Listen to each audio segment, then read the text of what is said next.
মুখ একটি আয়না, যেখানে আত্মা দাঁড়িয়ে দেখে নিজেকে, যেখানে আলো আর অন্ধকারের অদৃশ্য খেলা চলে অবিরাম। মুখ একটি আয়না। মুখোশ একটি প্রাচীর, যা ভান আর ভয়ের ইঁট দিয়ে গড়া, যেখানে মানুষ লুকিয়ে রাখে অশ্রু, ক্লান্তি, ব্যর্থতা, এমনকি তার নিরাবরণ সত্যকেও। মুখোশ একটি প্রাচীর। মুখ কথা বলে নিঃশব্দে, চোখের ভাষায়, হাসির টানে, হৃদয়ের ধ্বনিতে। মুখোশ কথা বলে উচ্চস্বরে, অভিনয়ের আড়ালে, যেখানে প্রতিটি শব্দ অভ্যন্তরের বেদনা আড়াল করে।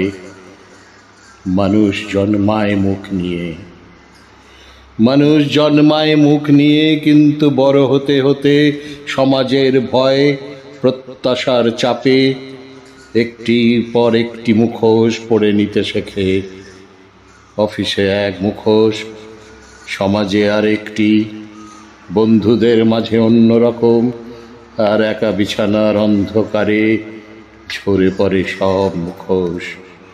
থেকে যায় একমাত্র মুখ, যা প্রায়শই অচেনা মনে হয়। মুখ হলো নদী, স্বচ্ছ নির্মল প্রবহমান। মুখোশ হলো মরুভূমি, শুষ্ক, অনুর্বর, ভ্রান্তিময়। তবুও মানুষ তৃষ্ণার্ত হয় মরুভূমির মরীচিকায়, ভুলে যায় সত্যের জলের স্বাদ। কিন্তু সময় বড় নির্মম, সে টেনে আনে ঝড়ের হাওয়া, যা ছিঁড়ে ফেলে মুখোশের স্তর, খুলে দেয় প্রকৃত মুখ। সেই মুখে লুকানো থাকে অসংখ্য অশ্রুবিন্দু, অসংখ্য অপ্রকাশিত হাসি। শেষমেশ মুখই বেঁচে থাকে, কারণ মুখোশ ক্ষণস্থায়ী, কিন্তু মুখ হলো চিরন্তন। মুখোশ ক্ষণস্থায়ী, কিন্তু মুখ হলো চিরন্তন। স্বরচিত কবিতা মুখ ও মুখোশ।